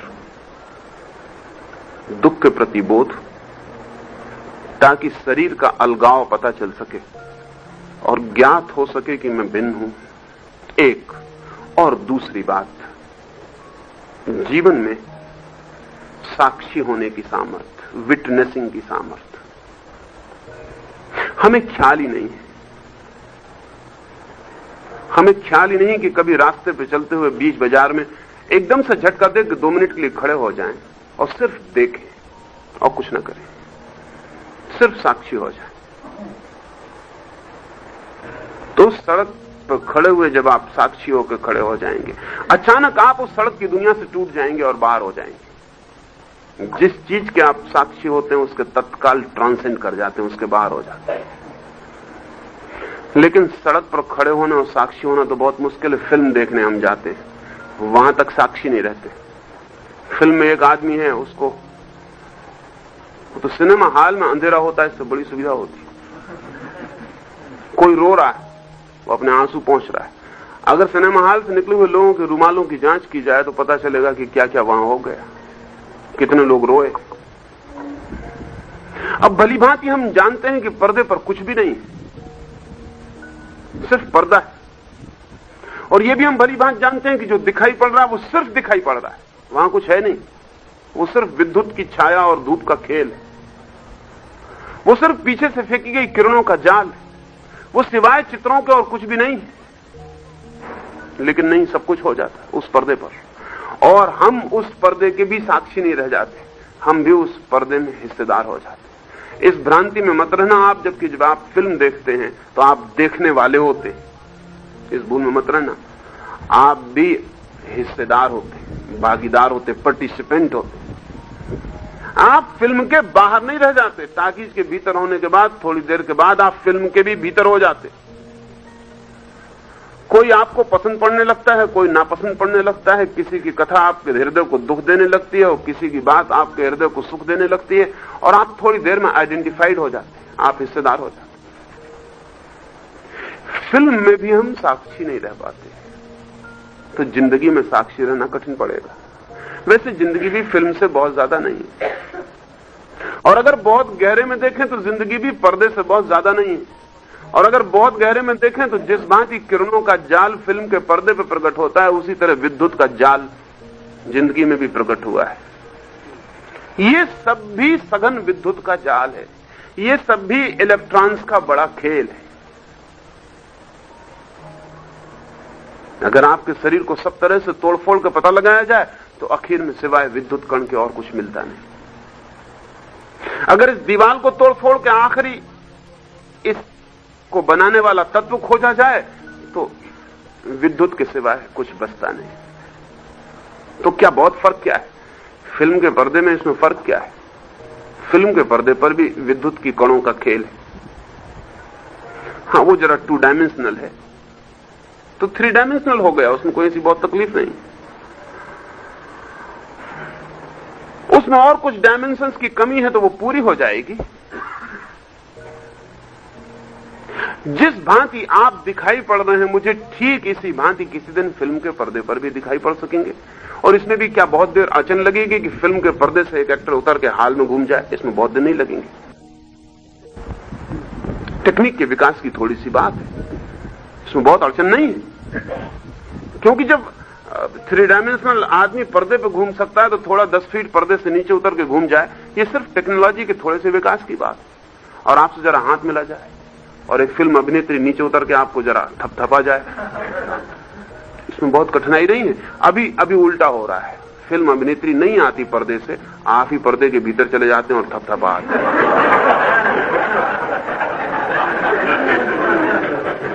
इस कष्ट से आपको बचाया जा सकेगा। इतना मेहनत आपको नहीं करवानी उचित है। पैसा भी दें और इतनी यात्रा भी करें, आप कुर्सी पर ही बैठे रहें। बाकी जिंदगी में भी क्या है? जब मैं आपके हाथ को अपने हाथ में लेता हूं तो क्या घटता है? जब मैं आपको अपने हाथ में लेके हाथ आपका दबाता हूं तो आप कहते हैं बहुत प्रेम किया जा रहा है या बहुत दुश्मनी की जा रही। व्याख्याओं की बात है, हाथ दोनों में दबाए जाते हैं, सिर्फ इंटरप्रिटेशंस का फर्क है। और कहना मुश्किल है कि जब हाथ दबाया जा रहा है तो 1 सेकंड के भीतर दोनों बातें भी हो सकती कि दबाते वक्त शुरू किया गया था प्रेम से और दबाते वक्त आखिरी में दुश्मनी से अलग किया गया। इसमें बहुत कठिनाई नहीं, एक क्षण में इतना सब बदलता है। जब मैं आपका हाथ दबा रहा हूं तो आप कहते हैं प्रेम कर रहा हूं, लेकिन हो क्या रहा है? वस्तुतः क्या हो रहा है? अगर हमारे दोनों हाथों की जांच की जाए तो हो क्या रहा है? विद्युत के कुछ कण विद्युत के दूसरे कणों पर दबाव डाल रहे हैं। और मजे की बात यह है कि आपका और मेरा हाथ कभी भी स्पर्श नहीं कर पाते, बीच में फासला बना ही रह जाता, स्पेस बनी ही रह जाती, कम हो जाती। दूर होती तो दिखाई पड़ती है, कम होने लगती तो दिखाई नहीं पड़ती, बहुत कम हो जाती तो दिखाई नहीं पड़ती। जब 2 हाथ एक दूसरे को दबा रहे हैं तब भी दोनों के हाथ के बीच में खाली जगह होती है, उसी खाली जगह पर दबाव पड़ता है। आपके हाथ पे दबाव नहीं पड़ता, उस खाली जगह का दबाव आपके हाथ पर पड़ता है। खाली जगह के दबाव को प्रेम और दुश्मनी समझी जा रही है। व्याख्याएं, अगर इसको हम साक्षी की तरह देख सकें तो बड़ी बड़ी अद्भुत घटना घटती है। जब कोई आपका हाथ दबा रहा है तो जल्दी से एकदम प्रेम और दुश्मनी मत देखें, सिर्फ हाथ के दबाने के साक्षी हो जाए तो आप अपनी चेतना में एक आमूल ट्रांसफॉर्मेशन पाएंगे। और जब कोई आपके ओंठ पे ओंठ रख रहा है तब आप एक क्षण को प्रेम इत्यादि को भूल जाएं और एक क्षण को सिर्फ साक्षी हो जाएं, तो आपकी चेतना में एक अजीब ही अनुभव होगा जो आपको कभी नहीं हुआ। तब हो सकता है आप अपने पे हंस सके। जब तक हम दूसरे पे हंसते हैं तब तक हम साक्षी नहीं हैं। जिस दिन हम अपने पे हंस पाते हैं उस दिन साक्षी हो जाते हैं, उस दिन हम साक्षी होने लगते हैं। इसलिए सारी दुनिया के लोग दूसरों पे हंसते हैं, सन्यासी सिर्फ अपने पे हंसता है। और जो अपने पे हंस सकता है उसे कुछ दिखाई पड़ना शुरू हो गया। दूसरी बात है साक्षी होना। जीवन में कहीं भी किसी भी क्षण भोजन कर रहे हैं, अचानक 1 सेकंड के लिए सिर्फ साक्षी हो जाए। हाथ को भोजन उठाते देखें, मुंह को भोजन चबाते देखें, पेट में भोजन को जाते देखें, दूर खड़े हो जाएं, सिर्फ देखने लगे। तब अचानक आप पाएंगे कि स्वाद खो गया। तब अचानक आप पाएंगे कि अर्थ और ही हो गया। तब अचानक आप पाएंगे कि भोजन ये आप नहीं कर रहे हैं, आप देख रहे हैं और भोजन किया जा रहा है। एक बहुत अद्भुत कहानी है। कहानी है कि कृष्ण के गांव के बाहर एक सन्यासी का आगमन हुआ। वर्षा के दिन थे, नदी पूर्व पर थी, सन्यासी उस पार था। गांव की स्त्रियां जाने लगी भोजन कराने, तो राम उन्होंने कृष्ण से पूछा कि कैसे हम नदी पार करें। बारी है पूर्व, नाव अब लगती नहीं। सन्यासी भूखा है, 2-4 दिन हो गए, खबरें भर आती हैं उस पार खड़ा है। उस पार तो घना जंगल है, भोजन पहुंचाना जरूरी। कोई तरकीब बताओ कि कैसे हम नदी पार करें। तो कृष्ण ने कहा कि तुम जाके नदी से कहना कि अगर सन्यासी ने जीवन में कभी भी भोजन न किया हो, सदा उपवासा रहा हो, तो नदी राह दे दे। कृष्ण ने कहा था तो स्त्रियों ने मान लिया। वे गईं और उन्होंने नदी से कहा कि नदी राह दे दे, सन्यासी अगर जीवन भर का उपवासा है तो हम भोजन लेकर उस पार चली जाए। कहानी कहती कि नदी ने राह दे दी। वे नदी को पार करके उन्होंने सन्यासी को भोजन कराया। वो जितना भोजन लाई थी वो बहुत ज्यादा था, लेकिन सन्यासी सारा भोजन खा गया। अब जब वे लौटने लगी तब अचानक उन्हें ख्याल आया कि हमने लौटने की कुंजी तो पूछी नहीं। अब मुश्किल में पड़ गए, क्योंकि तब तो कह दिया था नदी से कि अगर सन्यासी जीवन भर का उपवासा हो, मगर अब तो किस मुंह से कहें कि सन्यासी जीवन भर का उपवासा हो। उपवासा कहना तो मुश्किल है, भोजन भी साधारण करने वाला नहीं। सारा भोजन कर गया, जो भी वो लाई थी वो सब साफ कर गया, वो बिल्कुल खाली हाथ। उस सन्यासी ने उन्हें मनाने की भी तकलीफ नहीं दी कि वो दोबारा उससे कहें कि और ले लो, और बचा ही नहीं। अब वो बहुत घबरा गई। उस सन्यासी ने पूछा कि क्यों इतनी परेशान हो, बात क्या है? तो उन्होंने कहा हम बड़े मुश्किल में पड़ गए, हम सिर्फ आने की कुंजी लेके आए, लौटने की हमें कुंजी पता नहीं। सन्यासी ने पूछा आने की कुंजी क्या थी? उन्होंने कहा कृष्ण ने कहा था कि नदी पार करना, कहना नदी से कि राह दे दो अगर सन्यासी उपवासा हो। तो सन्यासी ने कहा तो फिर इसमें क्या बात, ये कुंजी फिर भी काम करेगी। जो कुंजी ताला बंद कर सकती वो खोल सकती, जो खोल सकती वो बंद कर सकती, फिर उपयोग करो। उन्होंने कहा लेकिन अब कैसे उपयोग करें, आपने भोजन कर लिया। वो सन्यासी खिलखिला के हंसा। उस नदी के तट पर उसकी हंसी बड़ी अद्भुत थी। वे स्त्रियां बहुत परेशानी में पड़ गई। उसने कहा कि आप हमारी परेशानी पे हंस रहे हैं। उसने कहा कि नहीं, मैं अपने पे हंस रहा हूं। तुम फिर से कहो। नदी मेरी हंसी समझ गई होगी, तुम फिर से कहो। और उन स्त्रियों ने बड़े डरे और बड़े संकोच और बड़े संदेश उस नदी से कहा कि अगर ये सन्यासी जीवन भर का भूखा रहा हो। उनका मन ही कह रहा था कि बिल्कुल गलत है ये बात, लेकिन नदी ने रास्ता दे दिया। वो तो बड़ी मुश्किल में पड़ गई। लौटते वक्त जितना बड़ा चमत्कार हुआ था वो जाते वक्त भी नहीं हुआ। उन्होंने कृष्ण से जाके कहा कि हद हो गई, हम तो सोचते थे चमत्कार तुमने किया, लेकिन चमत्कार उस सन्यासी ने किया। जाते वक्त तो बात ठीक थी, ठीक है हो गई, लौटते वक्त भी वही हमने कहा और वो नदी ने रास्ता दे दिया। तो कृष्ण ने कहा नदी रास्ता देगी ही, क्योंकि सन्यासी वही है जो भोजन नहीं करता है। उन्होंने कहा लेकिन हम अपनी आंखों से उसे भोजन करते देखे। तो कृष्ण ने कहा जैसे तुमने उसे भोजन करते देखा, ऐसे ही वो सन्यासी भी अपने को भोजन करते देख रहा था, इसलिए वो करता नहीं है। ये कहानी है, कोई नदी के साथ ऐसा करने की कोशिश मत करना, नहीं तो नाहक किसी सन्यासी को फंसा देंगे। कोई नदी रास्ता देगी नहीं। लेकिन बात ये ठीक ही है, अगर हम अपने को भी अपनी क्रियाओं में कर्ता की तरह नहीं, दृष्टा की तरह देख पाए सारी क्रियाओं, तो मरना भी एक क्रिया है, वो आखिरी क्रिया है। और अगर तुमने जीवन की क्रियाओं में अपने को दूर रख पाए तो मरते वक्त भी तुम अपने को दूर रख पा सकते हो। तब तुम देखोगे कि मर रहा है वही जो कल भोजन करता था, मर रहा है वही कल जो दुकान करता था, मर रहा है वही जो कल रास्ते पे चलता था, मर रहा है वही कल जो लड़ता था, झगड़ता था, प्रेम करता था। तब तुम इस एक क्रिया को और देख पाओगे, क्योंकि ये मरने की क्रिया है, वो प्रेम की थी, वो दुश्मनी की थी, वो दुकान की थी, वो बाजार की थी, ये भी एक क्रिया है। अब तुम देख पाओगे कि मर रहा है वही। एक मुसलमान फकीर हुआ सरमत।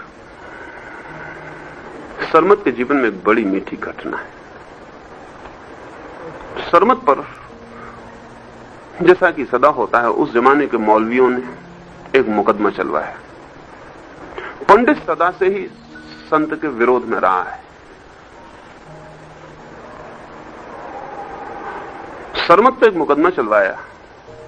सम्राट के दरवाजे पे सरमत को बुलवाया गया। मुसलमानों में एक सूत्र है, वो सूत्र यह है कि एक ही अल्लाह है और कोई अल्लाह नहीं उसके सिवा, और एक ही पैगंबर है उसका, मोहम्मद। लेकिन सूफी फकीर इसमें से आधा हिस्सा छोड़ देते। वे पहला हिस्सा तो कहते हैं कि एक परमात्मा के सिवाय और कोई परमात्मा नहीं, दूसरा हिस्सा कि उसका एक ही पैगंबर है मोहम्मद, ये वो छोड़ देते हैं क्योंकि वे कहते हैं उसके बहुत पैगंबर हैं। इसलिए सूफियों के खिलाफ सदा से ही मुस्लिम थियोलॉजी जो है वो सदा से सूफियों के खिलाफ रही। सरमत तो और भी खतरनाक था, वो इस पूरे सूफियों के सूत्र को भी पूरा नहीं कहता था, इसमें से भी आधा उसने छोड़ दिया था। सूत्र है कि एक ही परमात्मा के सिवाय कोई परमात्मा नहीं, वो सिर्फ इतने कहता था कोई परमात्मा नहीं।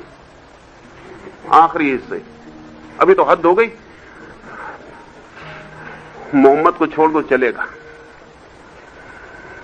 तब तक भी आदमी नास्तिक नहीं हो जाता, सिर्फ इतनी है कि मुसलमान नहीं रह जाता, और मुसलमान न रह जाने से कोई धार्मिक नहीं रह जाता, ऐसी कोई बात नहीं।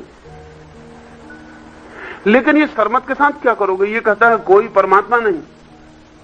तो इसे दरबार में ले जाया गया और सम्राट ने पूछा कि क्या तुम सरमत ऐसी बात कहते हो कि कोई परमात्मा नहीं? सरमत ने कहा कहता हूं। और उसने जोर से दरबार में कहा कोई परमात्मा नहीं। पर उन्होंने कहा कि तुम नास्तिक हो क्या? उसने कहा नहीं, मैं नास्तिक नहीं हूं, लेकिन अभी तक मुझे किसी परमात्मा को कोई पता नहीं चला, तो मैं कैसे कहूं? जितना मुझे पता चला उतनी कहता हूं। इस सूत्र में मुझे आधे का ही पता है अभी कि कोई परमात्मा नहीं, आधे का मुझे कोई पता नहीं। जिस दिन पता हो जाएगा उस दिन कह दूंगा, और जब तक पता नहीं है तब तक झूठ कैसे बोलूं? और धार्मिक आदमी झूठ तो नहीं बोल सकता।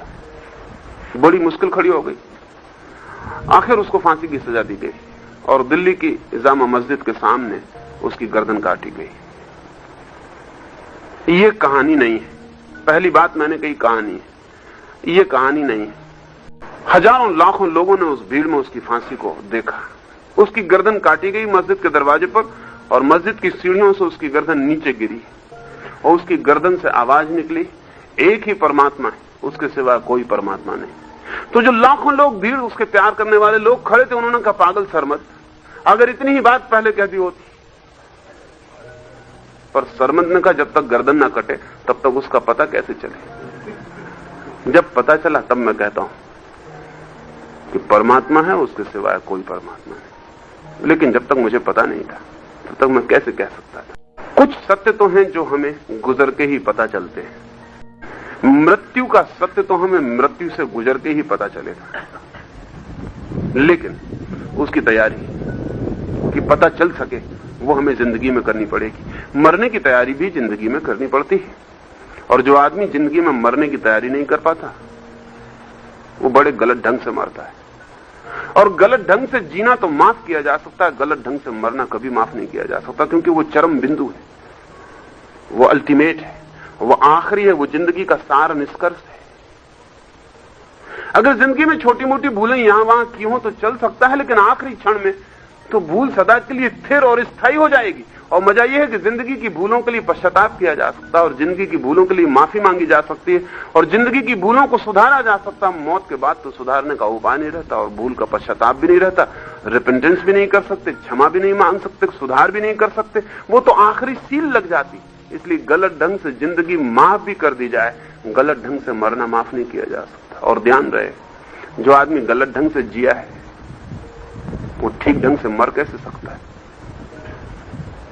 आखिर जिंदगी ही तो मरेगी, जिंदगी ही तो उस बिंदु पर पहुंचेगी जहां से वो विदा होगी।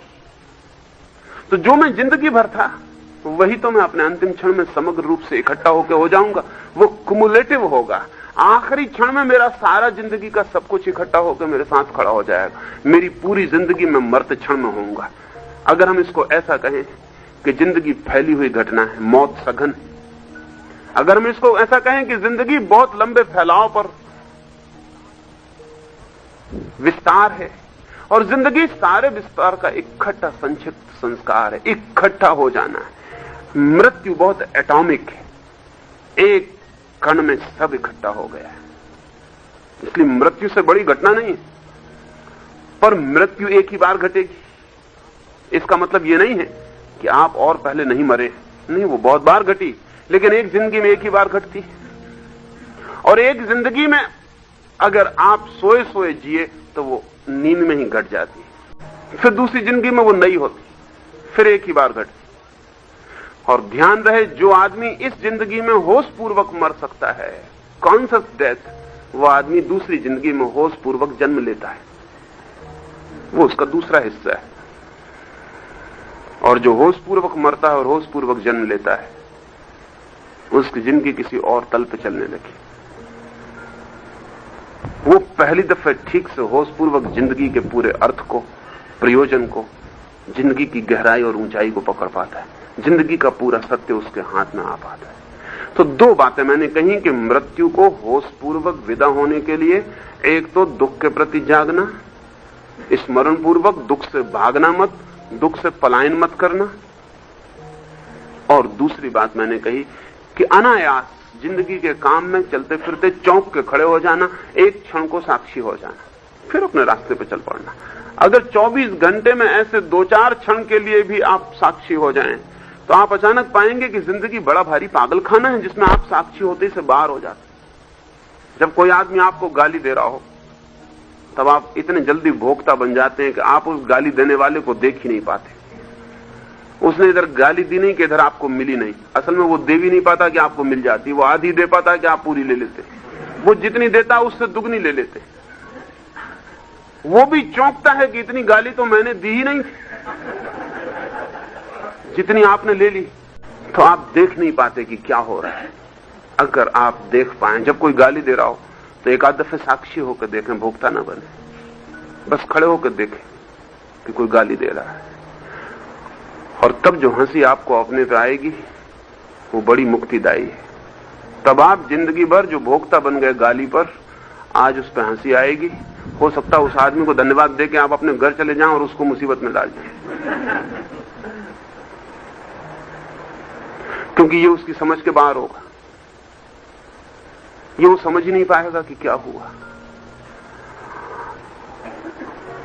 24 घंटे जो भी हो रहा है, क्रोध में, घृणा में, प्रेम में, मित्रता में, शत्रुता में, काम में, विश्राम में, जो भी हो रहा है उसको कभी एक क्षण के लिए, ज्यादा नहीं कहता, बस एक क्षण के लिए एक झटका अपने को दें और जाग कर देखें कि क्या हो रहा है। और उस वक्त भोगता ना रहे, उस वक्त जो हो रहा है उसको सिर्फ देखने वाले रह जाएं। इतना सन्नाटा छा जाएगा उस क्षण में, और उस क्षण में आप इतना जान सकेंगे, क्योंकि उस क्षण में आप ध्यान से भर जाएंगे।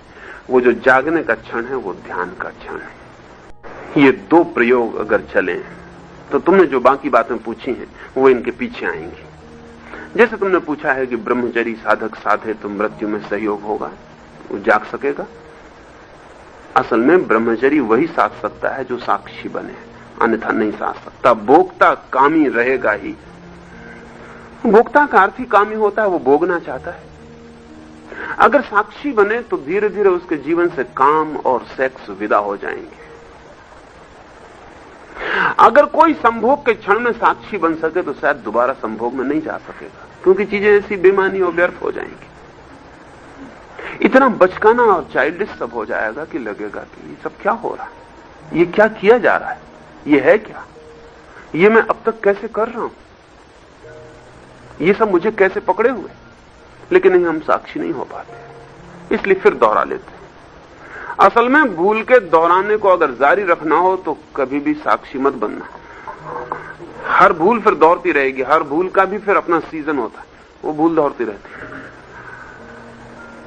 अगर आप अपने एक 2-4 महीने का अपना रिकॉर्ड रख सकें सारी बातों का, तो आप फौरन पता लगा लेंगे कि आप भी उसी तरह जैसे कुछ लोग पीरियडिकल पागल होते।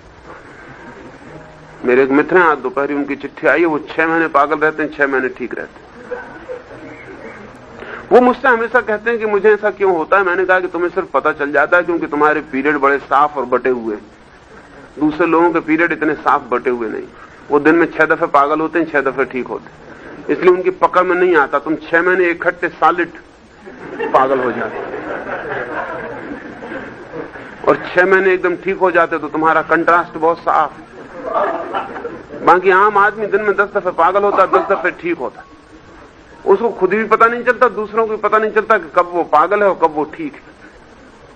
लेकिन अगर हम अपना 2-4 महीने का पूरा ब्यौरा रख सकें तो हम फौरन पकड़ लेंगे उस ब्यौरे में कि सब चीजें दोहरती। करीब करीब क्रोध का क्षण बराबर ठीक समय पर दोहरता है। आपको ठीक समय पर भूख ही नहीं लगती, ठीक समय पर क्रोध भी लगता है। इसका हिसाब रखें तो पता चल सकेगा। ठीक 11 बजे भूख लगाती, घड़ी में 11 बजे और भूख लगाती, 12 बजे भूख लगाती कि 1 बजे भूख लगाती। जब आप रोज भोजन करते हैं भूख लगाती, शरीर कह देता भूख लगी, ठीक ऐसे ही क्रोध भी लगता है, ठीक ऐसे ही काम भी लगता है, ठीक ऐसे ही प्रेम भी लगता है। ये सब लगते हैं, ये भूखे हैं, इनका सबका वक्त बंधा हुआ है। और ये भूल बार बार वही भूल दोहरती चली जाती है, क्योंकि कभी हमने इसे पकड़ने की कोशिश नहीं की कि एक मैकेनिकल रूटीन, एक यंत्रवत सब हो रहा है। इसलिए कभी कभी बड़ी कठिनाई होती है। जैसे आपको भूख लगी और घर में खाना ना हो, तभी आपको पता चलता है कि भूख लगी। भूख लगी और खाना मिल जाए तो भूख का पता नहीं चलता, निपट जाती है बात। ऐसे ही जब आपको क्रोध लगे और आसपास कोई ना मिले, तब आपको पता चल सकता है, लेकिन कोई ना कोई मिल ही जाता है। ऐसा तो हो भी जाता है कि भूख लगे और भोजन न मिले। ऐसा मुश्किल से हो पाता है कि क्रोध लगे और क्रोध करने को कोई ना मिले। यहां तक कि आदमी निर्जीव जिनको कहते हैं हम चीजें, उनके साथ भी क्रोध का व्यवहार करता है अगर और कोई ना मिले तो। फाउंटेन पेन को जोर से गाली देकर पटक देता। इस आदमी को अगर कभी भी ख्याल आ जाए तो क्या सोचेगा, क्या सोचेगा क्या ये आदमी? अभी अमेरिका में वो इसकी खोजबीन करते हैं कि जो एक्सीडेंट्स होते हैं गाड़ियों के, उनमें कितना मानसिक कारण तो बड़ी भारी मात्रा में दिखाई पड़ता है। क्योंकि क्रोध में आदमी जोर से एक्सीलेटर दबा देता, उसे पता नहीं रहता। हो सकता है वो पत्नी का सिर दबा रहा हो कि बेटे की गर्दन दबा रहा हो, मगर एक्सीलेटर पर पैर है उसका। इस वक्त एक्सीलेटर किसी का इमेज का काम कर रहा है, वो दबाए चला जा रहा है। अब वो भूल गया कि कार चला रहा है, अब वो क्रोध चला रहा है, मगर किसी को तो पता नहीं कि वो क्या कर रहे हैं, वो क्रोध चला रहे हैं। खतरा होने वाला है, क्योंकि कार को क्रोध से कोई लेना देना नहीं, कार को क्रोध का कोई पता नहीं। और कार में हमने कोई बिल्ट इन ऐसी व्यवस्था अभी तक नहीं कर पाए कि जब आदमी क्रोध करे तो कार चलने से इंकार कर दे। कोई व्यवस्था हम नहीं कर पाए। कार का एक्सीलेटर दबाते हैं, कार समझती जोर से चलाना है। कार को पता नहीं है कि इस वक्त धीमे चलने की जरूरत है, इस वक्त ये आदमी खतरे की हालत में, इसको उस वक्त कुछ नहीं दिखाई पड़ रहा। 24 घंटे में हमारे क्रोध के क्षण लौट रहे हैं, काम के क्षण लौट रहे हैं, और एक बंधी हुई व्यवस्था है जिसमें हम डोलते रहते हैं मशीन की भांति। जब आप जाग के देखेंगे तब आपको ये दिखाई पड़ेगा कि मैं जी रहा हूं कि सिर्फ कोल्हू की बैल की तरह घूम रहा हूं। निश्चित ही जीना कोल्हू के बैल की तरह घूमना नहीं हो सकता। कोल्हू की बैल की तरह घूमने में जिंदगी कहां है? एक यांत्रिकता, एक मैकेनिकल इंतजाम है, वो चल रहा है। कभी आपने सोचा, अभी मैं एक किताब पढ़ता था और एक बहुत अद्भुत आदमी है, उसने बड़ा अनूठा प्रयोग किया। उसने ये समझने की कोशिश की कि रास्ते पे एक आदमी मिलता है और आपसे पूछता है कहिए कैसे, आप कहते हैं बिल्कुल ठीक। आपने कभी ख्याल ना किया होगा कि उस आदमी ने आपने जो उत्तर दिया उसे सुना ही नहीं, न उसने उस उत्तर को सुनने के लिए आपसे प्रश्न पूछा था। वो तो उसे कुछ और पूछना होगा, यहां से शुरुआत की थी, और कहीं से एकदम से शुरुआत करना जरा अजीब मालूम पड़े, तो वो शुरू करता है कहिए कैसे। फोन पर भी बात करता है तो कहता है आपकी तबीयत कैसी, और आपकी तबीयत से उसको कोई मतलब नहीं, कभी नहीं रहा, न कभी रहेगा। इसलिए आप जो उत्तर देते हैं वो उसको सुनने वाला नहीं है, बस वो उसको आगे लांग के दूसरी बात करेगा। तो उस आदमी ने सोचा कि ये प्रयोग करने जैसा है। सुबह उसने प्रयोग किया, उसको किसी ने फोन किया, उसने पूछा कहिए आप कैसे हो। उसने कहा कि गाय अच्छा दूध दे रही। उसने कहा बहुत अच्छी, बड़ा अच्छा, एकदम अच्छा। आपकी पत्नी कैसी है? तब उसे पता चला कि कोई सुन नहीं रहा है। चीजें हम ले रहे हैं बिल्कुल यंत्रवत। एक दूसरे आदमी की मैं अभी जिंदगी पढ़ता था, तो ये वो सारी दुनिया घुमा हुआ है, तो जिस मुल्क में भी जाओ वहीं 25 तरह के फॉर्म भरना पड़ते हैं। तो वो परेशान आ गया था कि फॉर्म किस लिए भरवाते हैं। उसने अनर्गल बातें भरी, लेकिन वो सारी दुनिया के सब फॉर्म अनर्गल भराया, किसी सरकार ने उसको रोका नहीं। उम्र में लिखता है 5000 साल, और कोई नहीं रोकने वाला। कौन पढ़ता है? किसको मतलब, किसको प्रयोजन? किसी को कोई मतलब नहीं है। जिंदगी बिल्कुल सोई सोई यंत्रवत चल रही है, इसमें सब यांत्रिक उत्तर हैं। दूसरा पूछ रहा है कैसे हैं, आप भी कह रहे हैं ओके, बिल्कुल ठीक है। ये काम कंप्यूटर भी कर सकते हैं, कंप्यूटर पूछे कैसे हैं, दूसरा कंप्यूटर का ओके। ऐसे ही चल रहा है, इसमें कोई इसमें कोई चेतना, इसमें कोई होश, इसमें कोई जागृति कुछ भी नहीं है। इसके प्रति थोड़ा जागने की जरूरत है, इसके प्रति साक्षी, इसके प्रति विटनेसिंग की जरूरत है। रुक जाएं और एक क्षण को, किसी भी क्षण को जागने का क्षण बना लें और चौंक के देखें चारों तरफ कि क्या हो रहा है। आप साक्षी रह जाएं सिर्फ। ये दो तैयारियां अगर चलें तो आप पाएंगे कि आपके जीवन से क्रोध कम होने लगा है, क्योंकि साक्षी चेतना क्रोध नहीं कर सकती। क्रोध करने के लिए आइडेंटिटी चाहिए ही, मूर्छा चाहिए ही। साक्षी चेतना ब्रह्मचरी को उपलब्ध होने लगेगी, क्योंकि साक्षी चेतना काम वासना से ग्रसित नहीं हो सकती है। साक्षी चेतना ज्यादा भोजन नहीं कर सकती है, इसलिए उसे कोई कसम और व्रत नहीं लेना पड़ेगा कि मैं अब थोड़ा कम भोजन करूंगा। हमें पता नहीं है कि हम अगर भोजन भी ज्यादा करते हैं तो उसका कारण बहुत गहरा होता है, भोजन नहीं होता। अब जैसे समझें थोड़ा सा इस बात के लिए कि एक आदमी ज्यादा भोजन कर रहा है, उसे पता भी नहीं होता कि वो क्यों ज्यादा भोजन कर रहा है। कभी आपने सोचा कि जब आप क्रोध में होते हैं तो ज्यादा भोजन कर जाते हैं? कभी इसका रिकॉर्ड रखा? कभी आपने सोचा कि जब आपको जीवन में प्रेम की कमी अखरती तब आप ज्यादा भोजन कर जाते हैं? इसका कोई रिकॉर्ड रखा? इसका कभी होशपूर्वक ख्याल किया कि जब जीवन में प्रेम भरा पूरा होता है तो आदमी ज्यादा भोजन नहीं करता? अगर किसी प्रेमी से मिलना हो जाए तो भोजन, भूख ही मर जाती। प्रेम के क्षण में भूख मर जाती, लेकिन प्रेम न हो जिंदगी में तो आदमी भोजन करने लगता है जोर से। लेकिन क्यों?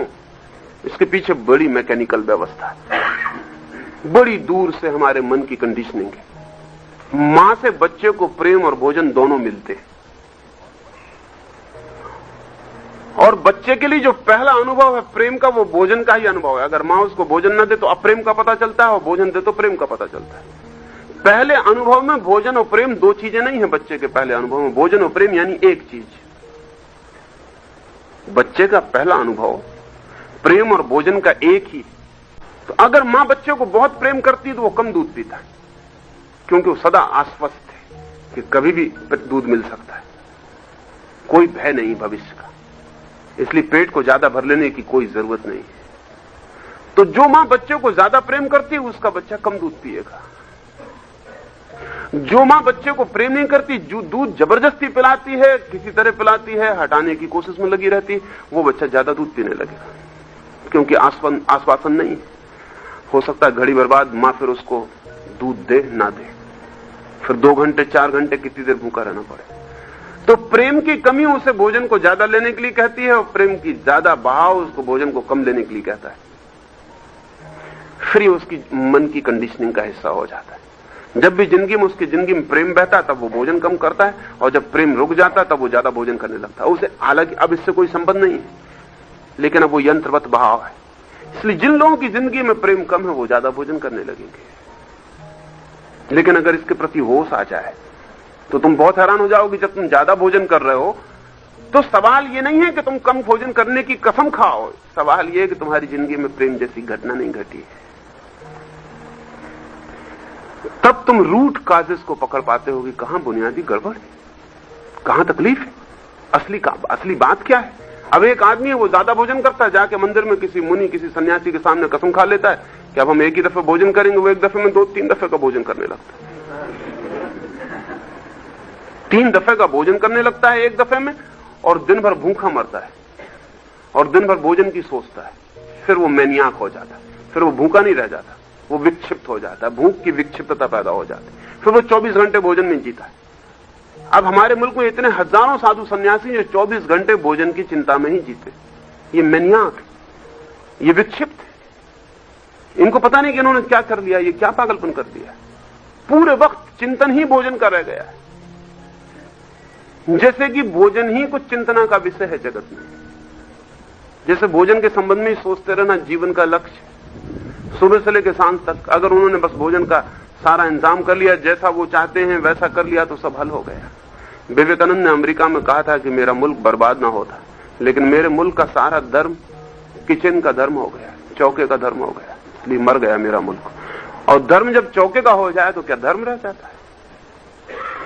इसके पीछे कारण है कि हम जाग के अपने भीतर की पूरी व्यवस्था नहीं देख पाते कि हम कब क्या करते हैं। अब एक आदमी है कि शराब पिए जा रहा है, अब हम सब भिड़े हुए हैं कि वो शराब छोड़े, वो भी कोशिश करता है कि मैं शराब छोड़ूं, लेकिन वो कभी नहीं फिक्र करता कि बात क्या है, आखिर शराब क्यों पिए जा रहा है, आखिर बेहोश होने की इच्छा उसमें क्यों पैदा हो रही। जरूर उसकी जिंदगी में कुछ है जिसे वो भूल जाना चाहता है, जिंदगी में कुछ है जो याद करने से बचना चाहता है, जिंदगी में कुछ है जिस पर पर्दा डाल देना चाहता है। इसके प्रति अगर जागे तो कुछ हल हो जाए, लेकिन इसके प्रति जाग के ना वो पर्दा डालता चला जाए, फिर वो पर्दों पर पर्दे डालना चाहेगा, फिर इस पर्दे पे भी पर्दा डालना चाहेगा क्योंकि इस पर्दे के पीछे कुछ छिपा रखा है वो पता ना चल जाए। फिर ये जिंदगी एक दौड़ हो जाएगी पर्दे डालने की और सब झूठा हो जाएगा और एक दिन उसी आदमी को पता लगाना मुश्किल हो जाएगा मैंने किस लिए भूलना शुरू किया था। वो खुद ही भूल चुका होगा, उसे खुद ही पता नहीं रह जाएगा मैंने कब शराब पीनी शुरू की थी और क्यों शुरू की थी। अब एक आदमी सिगरेट फूंके जा रहा है, दिन भर सिगरेट फूंक रहा है। कोई पूछ सकता है कि बड़ी अजीब बात है कि एक आदमी धुएं को भीतर ले जाता है, बाहर निकालता है, इसकी बात क्या हो सकती है, कारण क्या हो सकता है। इस धुएं को भीतर और बाहर निकालने की प्रक्रिया में राज जरूर होना चाहिए, क्योंकि सारी दुनिया के इतने अधिक लोग बिल्कुल ही व्यर्थ सिगरेट पी रहे हो, ऐसा नहीं हो सकता। और ये सिगरेट पीने वाला भी अगर गौर करे तो पता लगा सकता है कि कब सिगरेट पीता है। जब भी वो लोनली अनुभव करता है, जब भी अकेला अनुभव करता है, जब कंपनी नहीं होती, तभी वो तत्काल सिगरेट पीने लगता है। वो सिगरेट से साथी का काम ले रहा है और सिगरेट सस्ता साथी, झंझट भी नहीं है उससे, कोई खीसे में डालो, जहां चाहो ले जाओ, अकेले बैठो, जब चाहो तब उसके साथ काम शुरू कर दो। वो ऑक्यूपेशन और एक अर्थ में निर्दोष व्यस्तता है, इनोसेंट ऑक्यूपेशन है। आप किसी का कुछ भी नहीं बिगाड़ रहे, अगर अपना बिगाड़ रहे हो थोड़ा बहुत तो बिगाड़ रहे हैं, धुआं निकाल रहे हैं, धुआं फेंक रहे हैं, कुछ कर नहीं रहे, व्यस्त है। मैं एक ट्रेन में था, तो मेरी तो ट्रेन में आदत है कि चुपचाप सो जाऊं और फिर जितनी देर तो सोए रहूं। साथ में एक सज्जन थे, वो बड़े परेशान, उन्होंने मुझे कई दफे जगाने की कोशिश की। मैं कोई 6 घंटे बाद उठा तो फिर मैं स्नान स्नान करके फिर सोने लगा, तो उन्होंने कहा आप ये क्या कर रहे हैं। मैं अपने एक ही अखबार को 10 बार पढ़ चुका हूं, इस खिड़की को खोलता हूं, उसको बंद करता हूं, रात में भी सो रहे। मैं तो सोचता था कुछ कंपेनियनशिप होगी, कुछ बात होगी, कुछ चीट होगी, और इतनी सिगरेट मैंने कभी नहीं पी जितनी मैं पी चुका हूं। अब आप उठाइए, वो ठीक कह रहे। आदमी अकेला है, इतनी भीड़ में भी, इतनी भीड़ भाड़ में दिखाई पड़ती है, पत्नी है, बेटे हैं, बेटियां हैं, पिता हैं, मां हैं, घर हैं, परिवार है, इतना भीड़ भड़का है, सब कुछ है, लेकिन फिर भी आदमी अकेला है। अभी भी हम आदमी के अकेलेपन को नहीं मिटा पाए, और वो अकेलेपन को मिटाने के लिए कुछ कुछ कर रहा है। कभी सिगरेट पी रहा है, ताश खेल रहा है, दूसरे के साथ छोड़िए, खुद के साथ खेल रहा है, दोनों तरफ से बाजियां चल रहा है। तब तो पागलपन की हद हो जाती है ना, कि एक आदमी दोनों तरफ की बाजियां बिछाए हुए, उधर से भी चलता है, इधर से भी चलता है। बुद्धिमान से बुद्धिमान आदमी ये काम करते मिल जाएगा, तो हमारा बुद्धिमान भी बहुत बुद्धिमान है ऐसा मालूम नहीं पड़ता। क्या कारण क्या है, इसके प्रति जागना पड़े, इसके प्रति साक्षी होना पड़े। अगर ये आदमी जो दोनों तरफ ताश की बाजियां चल रहा है, खुद ही अगर एक क्षण को होश से भर जाए और साक्षी होकर देखे, तो जैसे आप इस पे हंसे, क्या ऐसे ही ये अपने पे नहीं हंस पाएगा, ये हंस पाएगा, देखेगा ये क्या हो रहा है, ये मैं कर क्या रहा हूं जिंदगी के साथ। और ये अगर दिखाई पड़ जाए तो कसम नहीं लेनी पड़ती, व्रत नहीं लेना पड़ता, कुछ छोड़ना नहीं पड़ता, चीजें जो व्यर्थ हैं छूटती हैं, और हम उनके मूल कारण को पकड़ के अगर उस कारण के प्रति और गहरे में सजग होते चले जाएं, तो वो धीरे धीरे धीरे धीरे हमें उस जगह पहुंचा देता है जहां से जड़ें उखाड़ के फेंक दी जा सकती हैं बिना किसी कष्ट के।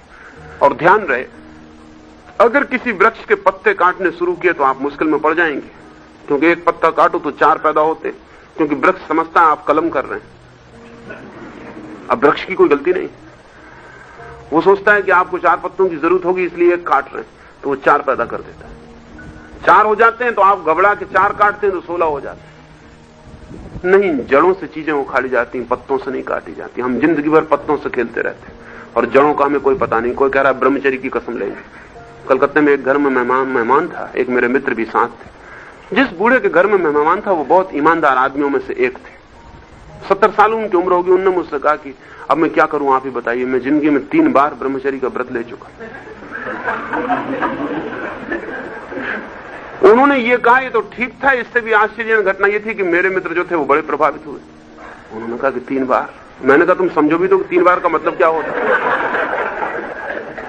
मैंने उन व्रत से पूछा कि चौथी बार क्यों नहीं लिया, क्या तीसरी बार लिया हुआ सफल हो गया? उन्होंने कहा कि नहीं, तीसरी बार मेरी हिम्मत ही टूट गई, मैंने लिया नहीं। वो ईमानदार आदमी थे। 3 बार जो व्रत लेगा उसका मतलब ये है कि हर बार टूटेगा, और 3 बार व्रत टूटेगा, लेकिन 3 बार व्रत की टूटने की निराशा तो सघन होगी।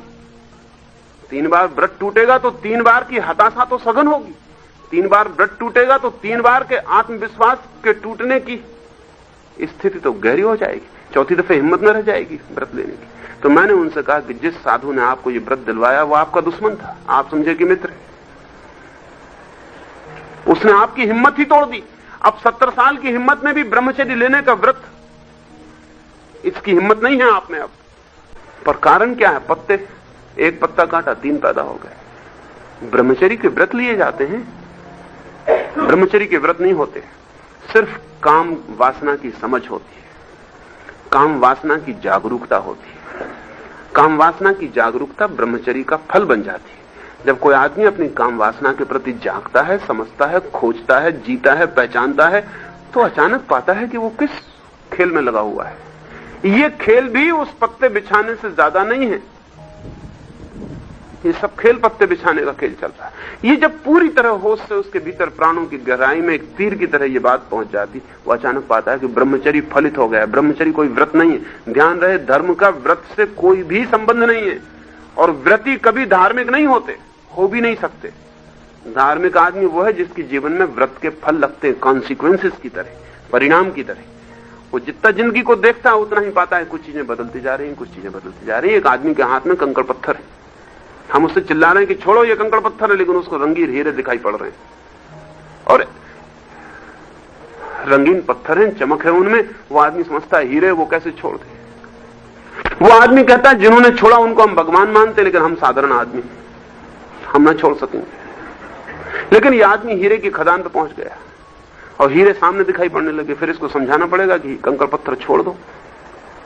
इसको पता ही नहीं चलेगा कब कंकड़ पत्थर छोड़ दिए और दौड़ पड़ा, और कब इसने हीरों में हाथ भर लिए।